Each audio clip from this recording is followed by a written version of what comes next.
तो जैसा कि आप सबको पता है कि री नीट 2026 का रिजल्ट जो है वो डिक्लेयर हो गया है। और first of all congratulations to all of दोस्त जिनका सिलेक्शन हो गया है, बट जिनका एमबीबीएस में सिलेक्शन नहीं हुआ है उन लोगों को मैं यही बोलना चाहूँगी कि डोंट थिंक आपका मेडिकल करियर शुरू होने से पहले ही ख़त्म हो गया है।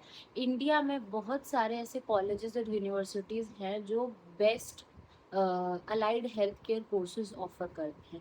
तो आज की वीडियो जो है वो एंड तक ज़रूर देखना, क्योंकि आज की वीडियो में मैं आपको बहुत सारे टॉप कॉलेजेस और टॉप कोर्सेज के बारे में बताने वाली हूँ, जो आपको या तो लो नीट स्कोर पे मिल जाएगा या फिर जिसके लिए आपको नीट एग्ज़ाम की ज़रूरत ही नहीं है।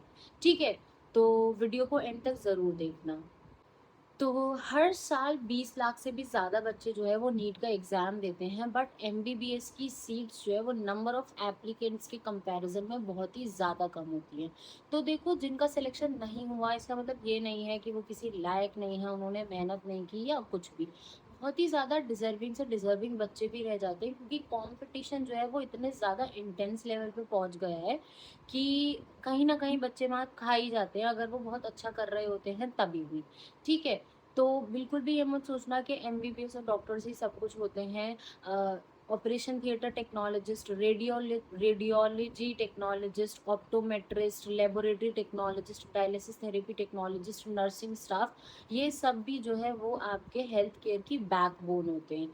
ठीक है, तो अगर आपका एमबीबीएस में नहीं हुआ है तो please do not lose your hope. Paramedical आपके लिए एक एक्सीलेंट करियर ऑप्शन हो सकता है। तो सबसे पहले स्टार्ट करते हैं कि क्या क्या करियर ऑप्शंस होते हैं, तो मैं आपको बता देती हूँ। Bachelor of operation theatre technology, bachelor of physiotherapy, bachelor of medical laboratory technology, bachelor of science in radiology and imaging technology, bachelors of optometry, dialysis technology, cardiac care technology, emergency and trauma care technology, respiratory therapy and anaesthesia technology. इन सभी courses की India और abroad दोनों जगह में demand बहुत ज़्यादा बढ़ती जा रही है। तो ये मत सोचना कि पैरामेडिकल का स्कोप नहीं है, करियर नहीं है, एमबीबीएस के अलावा किसी चीज़ का करियर ही नहीं है। बिल्कुल भी ऐसा नहीं है। करियर बनाना आपके हाथ में है। जिस फील्ड में आप पैर रख रहे हो, अगर ईमानदारी से करते जाओगे तो करियर भी बनता जाएगा। ठीक है, ये कॉलेजेस, ये डिग्रियां ऐसे ही नहीं चल रही हैं कि करियर में कुछ बच्चे कर नहीं पा रहे और ये कॉलेजेस रन कर रहे हैं, ऐसा नहीं होता। ठीक है, अब बात कर लेते हैं कि टॉप गवर्नमेंट कॉलेजेस कौन कौन से हैं। तो सबसे पहले तो ऑब्वियसली टॉप कॉलेजेस में आपका आ जाता है एम्स। अगर आपको लगता है कि एम्स सिर्फ एमबीबीएस वालों के लिए, तो बिल्कुल भी ऐसा नहीं है। एम्स में भी बहुत सारे अच्छे अच्छे अलाइड हेल्थ केयर कोर्सेज कराए जाते हैं, बट एम्स का जो एंट्रेंस एग्जाम है वो अलग होता है। ठीक है, नेक्स्ट आ जाता है आपका PGIMER चंडीगढ़। इंडिया की टॉप यूनिवर्सिटीज़ में से एक है, जहाँ पर फिजियोथेरेपी, लेबोरेटरी टेक्नोलॉजी और अलाइड हेल्थ के एक्सीलेंट प्रोग्राम्स कराए जाते हैं। नेक्स्ट है हमारा JIPMER Puducherry. Excellent academics, hospital exposure भी यहाँ का बहुत अच्छा है और एक्सपीरियंस्ड फैकल्टी है। नेक्स्ट आ जाता है Banaras Hindu university. BHUP health care education के लिए एक रेप्यूटेड ऑप्शन है। ठीक है, नेक्स्ट हमारा आ जाता है अलीगढ़ मुस्लिम यूनिवर्सिटी। तो अलीगढ़ मुस्लिम यूनिवर्सिटी में भी अलाइड हेल्थ केयर कोर्सेज कराए जाते हैं, बट यहाँ के एडमिशन जो है वो ऑलरेडी क्लोज हो चुके हैं। सिर्फ और सिर्फ अगर बची है वो तो बची है फिजियोथेरेपी के लिए सीट। ठीक है, तो फिजियोथेरेपी की काउंसलिंग अभी वहाँ पर चल रही है। नेक्स्ट आ जाता है आपका KGMU लखनऊ। नॉर्थ इंडिया का प्रेस्टिजियस मेडिकल इंस्टीट्यूट है। नेक्स्ट आ जाता है आपका Uttar Pradesh university of medical scientist, जो सैफई में। ठीक है, तो यूपी के स्टूडेंट्स के लिए बहुत ही ज़्यादा अच्छा ऑप्शन है। नेक्स्ट आ जाता है आपका Atal Bihari Vajpayee medical university. Different affiliated colleges के थ्रू अलाइड हेल्थ कोर्सेज यहाँ पर कराए जाते हैं। नेक्स्ट आ जाता है आपका Rajasthan university of health sciences. Government university है और इसमें भी मल्टीपल पैरामेडिकल कोर्सेज आपको कराए जाते हैं। Next is Guru Govind Singh Indraprastha university of Delhi. तो दिल्ली NCR के जो स्टूडेंट्स हैं उनके लिए एक्सीलेंट यूनिवर्सिटी ऑप्शन है ये। नेक्स्ट आ जाता है आपका Baba Farid university of health sciences. Punjab के स्टूडेंट्स के लिए वेल नोन यूनिवर्सिटी और बहुत ही ज़्यादा अच्छा ऑप्शन है। ठीक है, नेक्स्ट आ जाता है आपका Rajiv Gandhi university of health sciences, जो कि कर्नाटका में है। नेक्स्ट आ जाता है आपका Kerala university of health sciences, south India में बहुत ज़्यादा रेप्यूटेड यूनिवर्सिटी है। ठीक है। नेक्स्ट आ जाता है आपका Tamil Nadu doctor MGR medical university. Hundreds of affiliated colleges के थ्रू अलाइड हेल्थ एजुकेशन यहाँ पर कराई जाती है। नेक्स्ट आ जाता है आपका doctor YSR university of health sciences, Andhra Pradesh की लीडिंग हेल्थ साइंस यूनिवर्सिटी है।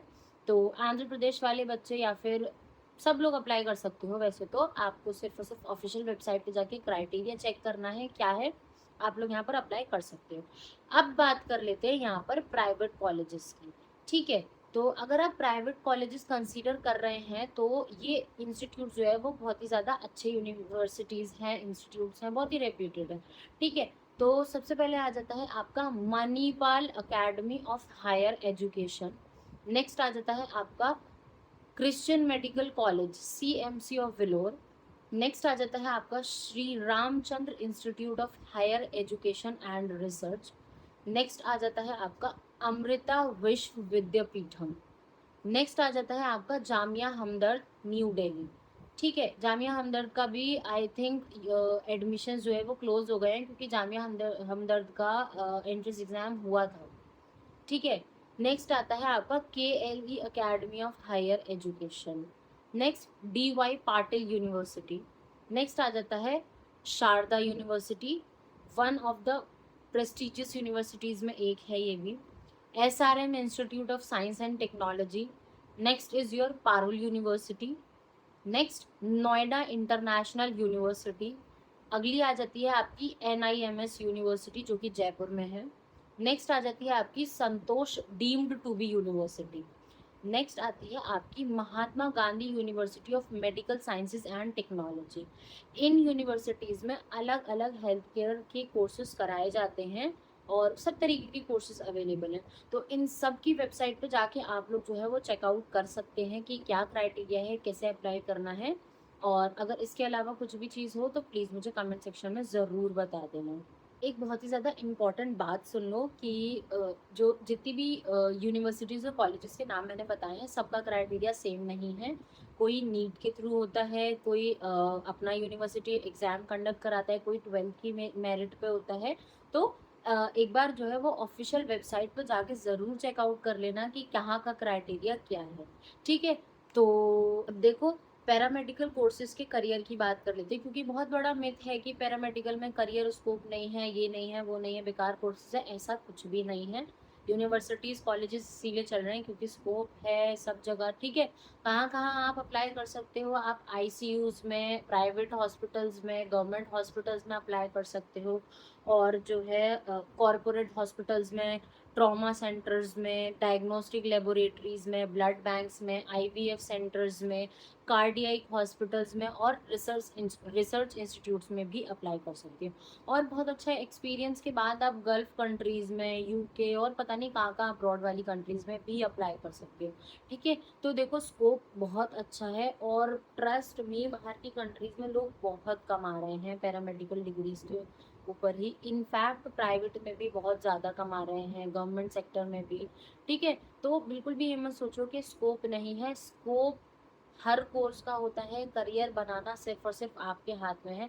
आप कितना सीरियसली उस कोर्स को ले रहे हो, आप कितना सीरियसली कर रहे हो, आप कितना अच्छा कर ले गए, आपने अपनी स्किल्स पर कितना काम कर लिया, सारी चीज़ें आपके हाथ में है। ठीक है। देखो, एक लास्ट एडवाइस मैं बच्चों को ज़रूर देना चाहूँगी कि अगर आप लोग MBBS सीट मिस कर गए हैं तो देखो, होप लूज़ मत करना बिल्कुल भी। ये मत सोचना कि सब कुछ ख़त्म हो गया, अब आपका कोई करियर नहीं है, आप कुछ नहीं कर पाओगे।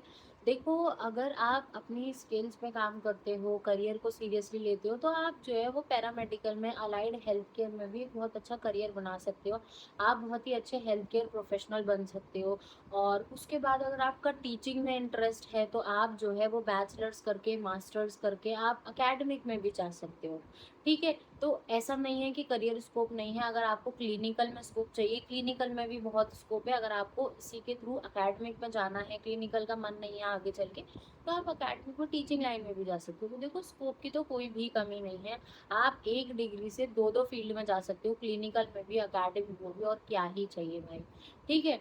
दूसरी चीज हमेशा याद रखो कि सारा अपना फ्यूचर बनाना आपके हाथ में है और किसी के हाथ में नहीं है।